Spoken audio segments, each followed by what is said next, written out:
लेकिन रेट ला उसने नेट गया, बोला ना ना ना ना गलत बात है। लॉ ऑफ मास एक्शन है वो 1867 ईस्वी के अंदर 1867 के अंदर गुल्डबर्ग और वागे नाम के दो साइंटिस्ट थे, उन्होंने दिया था। इन्होंने क्या माना था, कंसिडर ए रिएक्शन, मान लिया कोई रिएक्शन है, स्मॉल ए प्लस में स्मॉल बी चेंज हो गया प्रोडक्ट में, स्मॉल ए प्लस में स्मॉल बी किस में चेंज हो गया, प्रोडक्ट के अंदर है। तो स्मॉल ए और स्मॉल बी क्या है, किसी भी केमिकल रिएक्शन को बैलेंस करने के लिए यहाँ पे जो 2 4 5 आगे को लिखा कर दे वे है ए और बी, जिसने आप स्टोइचियोमेट्रिक कोफिशिएंट बोलिया करा। किसी भी केमिकल रिएक्शन को बैलेंस करने के लिए ताकि रिएक्टेंट और प्रोडक्ट बराबर हो जाए, उसके लिए यहाँ पे कुछ 2 5 7 लिखा करा रिएक्टेंट का आगे, उसने आप क्या बोलिया करा, स्टोइचियोमेट्रिक कोफिशिएंट बोलते हैं उसको। जो ए और बी की है, स्मॉल ए और स्मॉल बी की है स्टोइचियोमेट्रिक कोफिशिएंट। जो बड़ा ए और बड़ा बी की है, कैपिटल ए और कैपिटल बी क्या है, रिएक्टेंट। कैपिटल ए भी रिएक्टेंट है और कैपिटल बी भी रिएक्टेंट है। स्मॉल ए और स्मॉल बी की है स्टोइचियोमेट्रिक कोफिशिएंट। अरे स्मॉल ए स्मॉल बी की है रे स्टोइचियोमेट्रिक कोफिशिएंट। अरे स्मॉल ए स्मॉल बी की है अरे स्टोइचियोमेट्रिक कोफिशिएंट। अरे किस में चेंज होगी, प्रोडक्ट में। रेट ऑफ रिएक्शन किसका डायरेक्टली प्रोपोर्शनल होगा, लॉ ऑफ मास एक्शन के अनुसार rate of reaction directly proportional होगा प्रोडक्ट ऑफ इन दोनों की गुणा मोलर कंसंट्रेशन।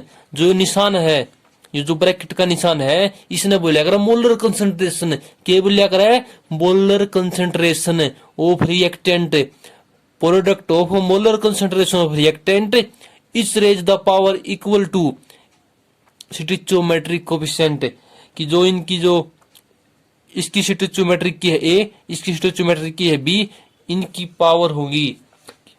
रेट किसके डायरेक्टली प्रोपोर्शनल होगा, product of molar concentration of reactant is raise the power equal to stoichiometric coefficient. जो स्मॉल ए स्मॉल बी ने क्या बोलिया करा, स्टोइचियोमेट्रिक कोफिशिएंट इनका इक्वल होगा।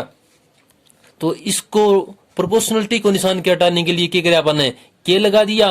के क्या है, रेट कांस्टेंट। अरे के है रेट कांस्टेंट, तो रेट किसका इक्वल हो गया, के इंटू में ए की power a multiply by b की पावर बी। यो किसका निशान है, मोलर कंसंट्रेशन का। अरे यो किसका निशान है, मोलर कंसंट्रेशन का।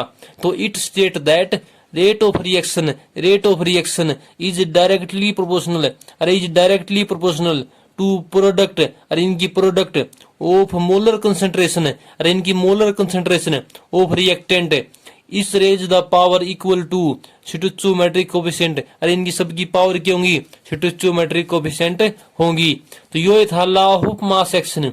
लॉ ऑफ मास एक्शन के को रहा, रेट ऑफ रिएक्शन है वो डायरेक्टली प्रोपोर्शनल होगा। अरे किसका है, product of molar concentration of reactant is raise the power equal to stoichiometric coefficient. यह बात कही थी लॉ ऑफ मास एक्शन ने। लेकिन जब अपन ने एक्सपेरिमेंटल देखा तो यह बात कितने कितने गलत होगी। वो बोले ए और बी को नहीं आवा है, हर बार ए और बी को नहीं आवा है, और की में भी इसका है। तो उसके लिए इस इक्वेशन को मॉडिफाई किसने किया, रेट लॉ ने।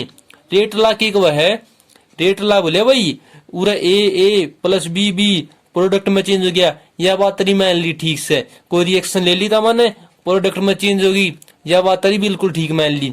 लेकिन अकॉर्डिंग टू रेट लॉ के अनुसार रेट ऑफ रिएक्शन क्या होगा, वो डायरेक्टली प्रोपोर्शनल होगा। अरे किसका, product of molar concentration of reactant each raise the power may or may not equal to stoichiometric coefficient, कि वह उसका बराबर हो भी इसका है नहीं भी हो सकती।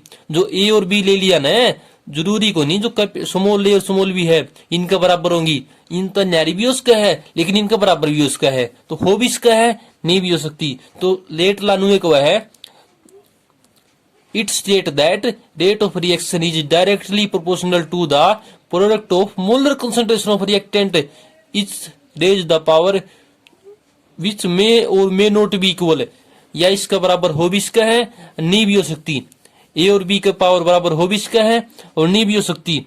स्टोइचियोमेट्रिक कोफिशिएंट, जो स्टोइचियोमेट्रिक कोफिशिएंट है उसका बराबर पावर हो भी इसका है और नहीं भी हो सकती। तो रेट ने क्या बता रहा, डायरेक्टली प्रोपोर्शनल है product of concentration of reactant each raise the power may or may not be equal to stoichiometric coefficient. यह बात किसी ने बताई? रेट लॉ ने। अब आप एक बात सोच के देख, मान लिया रिएक्टेंट की कंसेंट्रेशन एक है, यूनिटी है, यूनिटी माने एक है, और जो बी की कंसेंट्रेशन बी की है एक, और ए की कंसेंट्रेशन के है एक। अब आप क्या करांगे, रेट किसके इक्वल हो गया?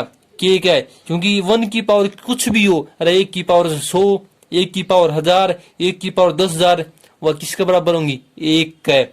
1 की पावर 100, 1 की पावर 1000, 1 की पावर 10,000 कि में भी हो, आंसर कितना होगा? एक।